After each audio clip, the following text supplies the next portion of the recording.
பாருங்க, நடிகர் திலகம் பராசக்தி படத்தில் தொடங்கி பூப்பறிக்க வருகிறோம் என்கின்ற 305வது படம் வரை நடித்து கொடுத்தார். ஆரம்பத்தில் பராசக்தி தொடங்கி சில படங்கள் நல்ல கதை, நல்ல கதாபாத்திரம் கிடைத்து நடிகர் திலகம் நடித்து தன் திறமையால் தன்னை தக்க வைத்து கொண்டார், தான் பேர் வாங்கி கொண்டார்.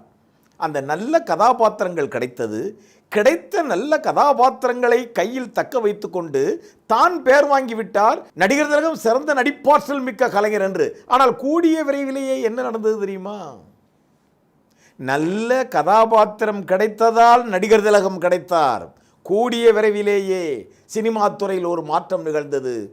இனி நடிகர் திலகத்திற்கென்று கதாபாத்திரங்களை படைத்து அந்த கதாபாத்திரங்கள் பெயர் பெற்றன, சிறப்பு பெற்றன, கதாபாத்திரங்களை வாழ வைத்தார்கள். இதுதான் நடந்தது.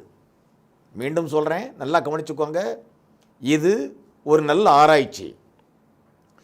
ஆரம்ப காலத்தில் பராசக்தி முதல் நல்ல கதாபாத்திரங்கள் கிடைத்தது. அதனால் சிவாஜி கணேசன் நடிகர் திலகம் ஆனார், அவர் பெயர் பெற்றார்.